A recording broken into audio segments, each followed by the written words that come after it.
the right in Brazil has been reorganizing. Is there someone as charismatic as Bolsonaro? Well, some people point to the Sao Paulo mayor, I believe, who was an ally of Bolsonaro.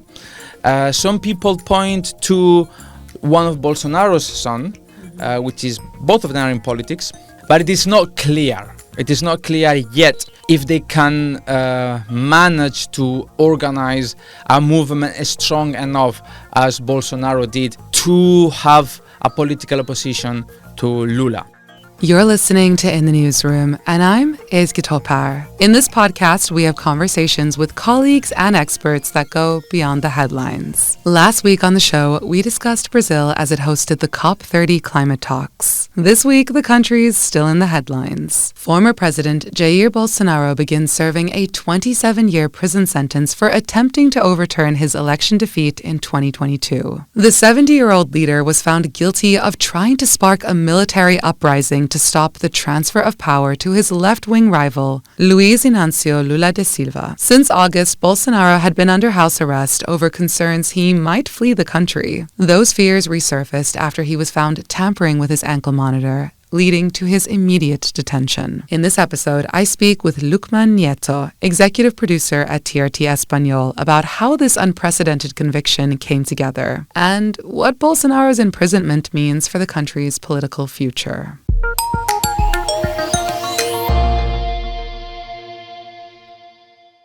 Let's start from the beginning. Who is Jair Bolsonaro and what was he convicted of? Jair Bolsonaro is the former president of Brazil. He was president between 2019 and 2022 when he lost the elections against Lula, coming for a second time. Jair Bolsonaro is usually described as a far-right politician. He was a former military captain, and he was accused of trying to overthrow Lula, President Lula, by the same token, by dismantling Brazil's democracy. And what evidence did the court have that he led this coup attempt? The main evidence is very difficult to pinpoint. Of course, there are leaked messages, there are conversations, there are witnesses that locate Jair Bolsonaro as the leading figure of a coup attempt against Lula. The whole case is built around discrediting the electoral system, pressuring institutions, and preparing coup-related actions that culminated in the January 8, 2023 attack on Brasilia. The alleged broader conspiracy included an assassination plot against Lula, and the evidences are encrypted messages, exchanges between different sides of the military, and different plans that were supposedly uncovered. In 2024, Brazil's federal police submitted an 884-page report. It included recordings, testimony from co-defendants, and documents outlining the alleged plans by Bolsonaro and his allies. And as Luqman explains, there were even alleged discussions among military officers about poisoning Lula or shooting Justice de Moraes, the judge leading the criminal trial against Bolsonaro. What's been the reaction of his supporters? The reaction of Bolsonaro supporters. On the one hand, you can have the people on the streets. There were some protests at first. There were some vigilias held in front of the courthouse, in front of his house, but nothing really big enough or strong enough to pressure the government.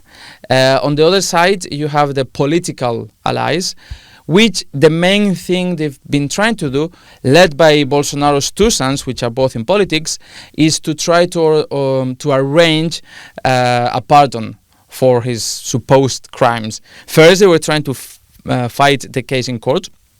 When that didn't work, then now they're trying to. That's what they're trying to arrange political consensus in Brazil to arrange pardon for Bolsonaro.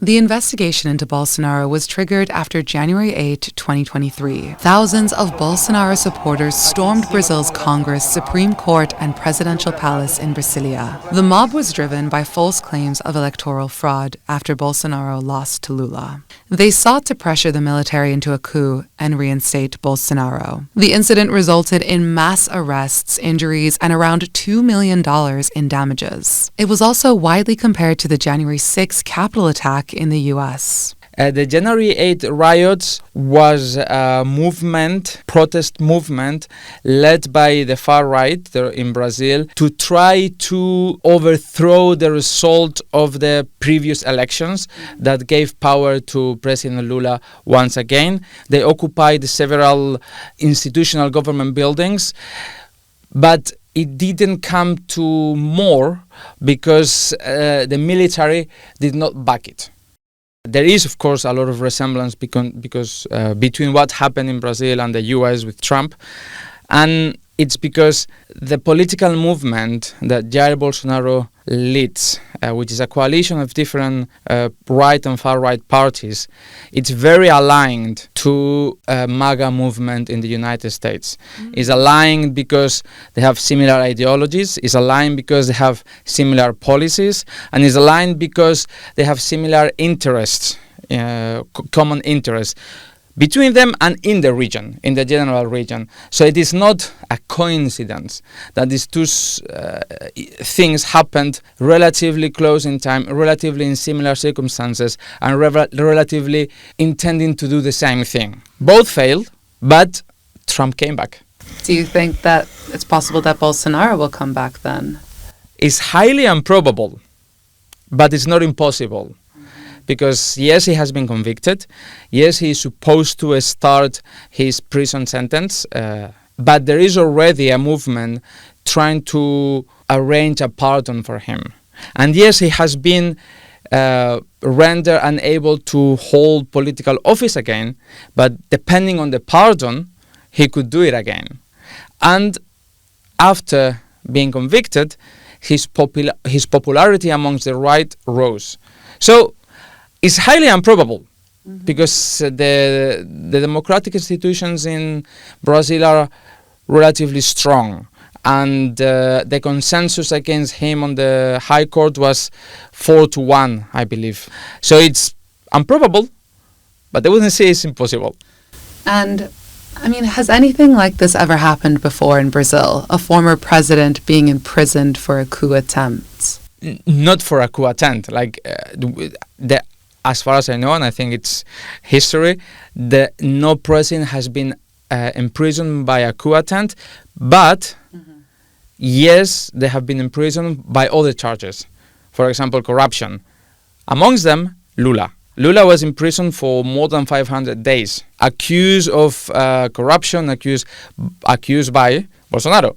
Lula was imprisoned in April 2018 after being convicted of corruption and money laundering. As Luqman previously mentioned, Lula had already served 2 presidential terms before this. The case was part of Operation Car Wash, a huge anti-corruption investigation. But Lula always insisted the case was politically motivated. In 2021, Brazil's Supreme Court agreed that the judge overseeing his trial had been biased and annulled Lula's convictions. This restored his political rights, allowing him to run for and win the presidency again in 2022. Lula's stance is that the justice system in Brazil is fully independent and that he is not at any point trying to influence them or trying to reach a verdict that would necessarily inculpate Bolsonaro if the judicial system does not reach that verdict.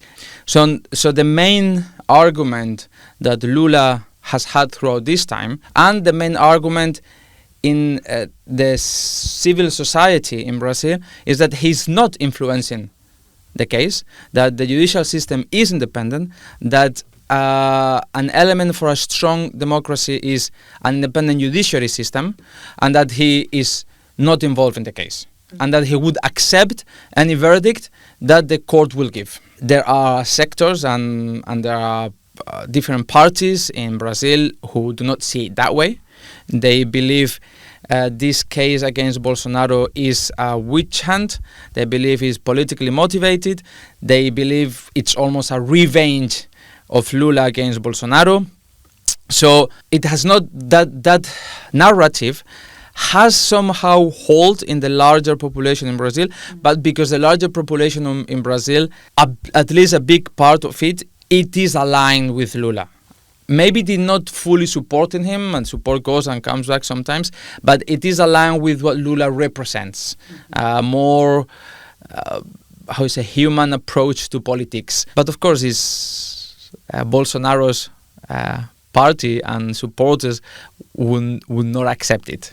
Bolsonaro is the highest profile figure to receive a prison sentence in connection with the coup attempt and related plots. But several people in his inner circle have also been sentenced or charged. The key figures include Walter Braga Neto, Bolsonaro's former defense minister and 2022 running mate, and Anderson Torres, Bolsonaro's former justice minister and head of Brasilia's public security during the January 8 riots.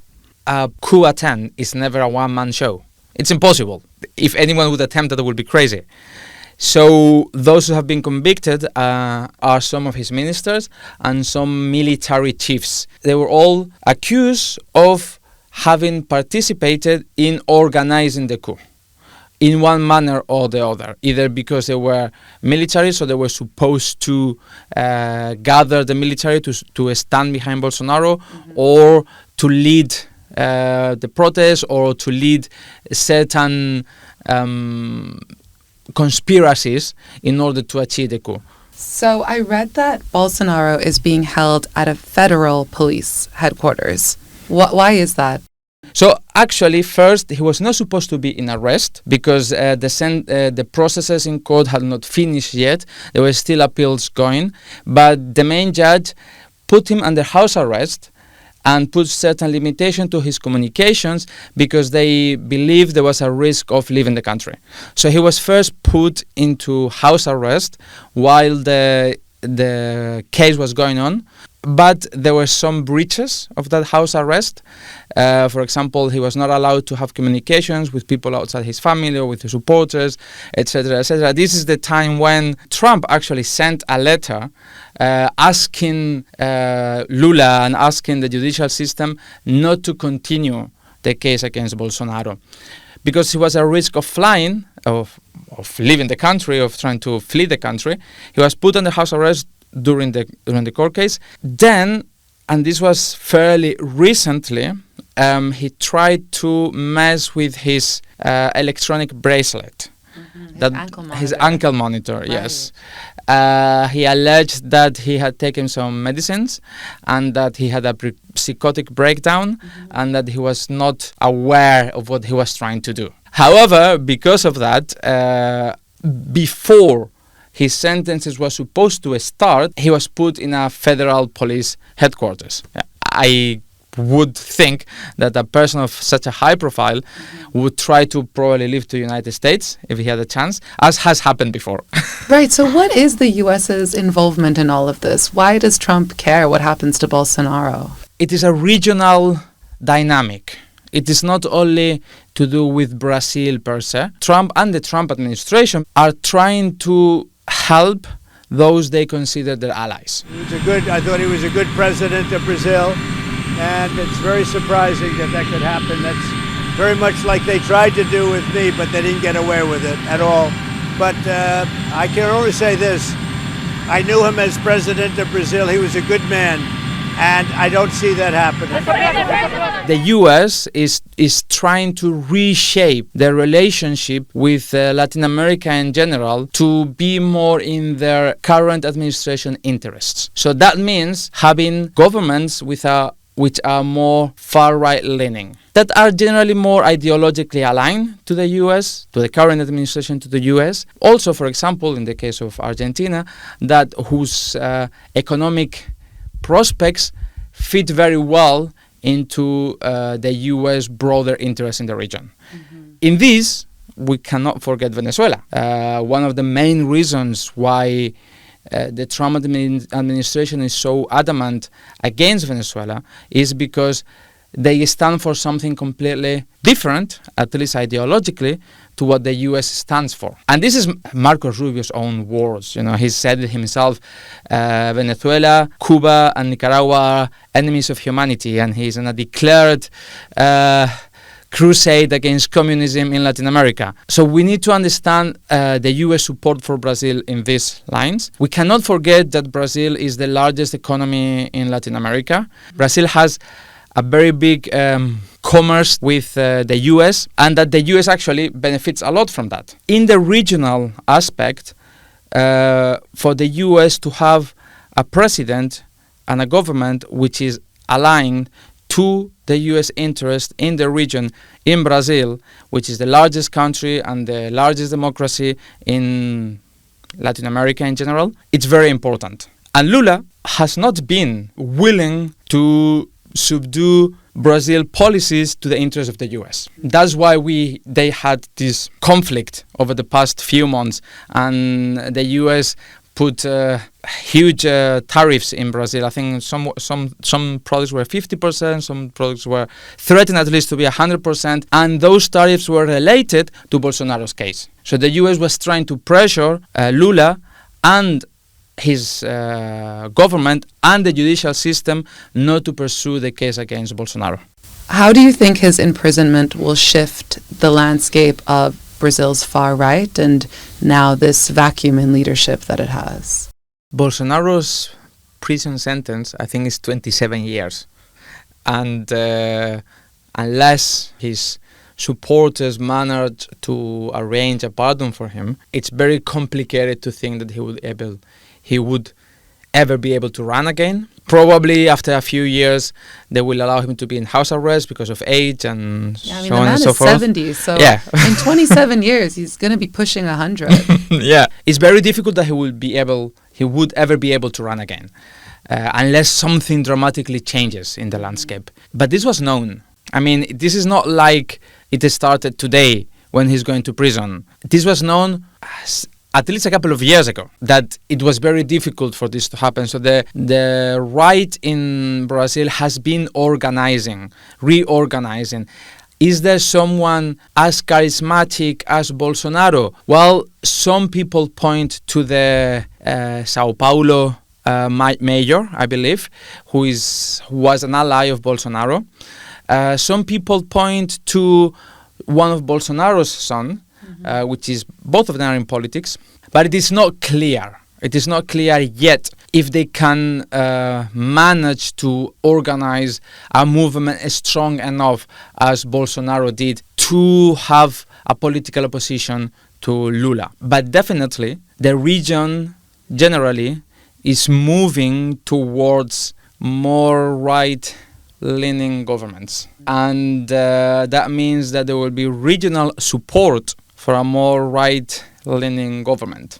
So, looking ahead, what legal precedents does this set for future political justice? I mean, is this strengthening Brazil's democratic system? I think this will create in the minds of those who come after the precedent that it won't be easy to attempt something like this and not be held accountable.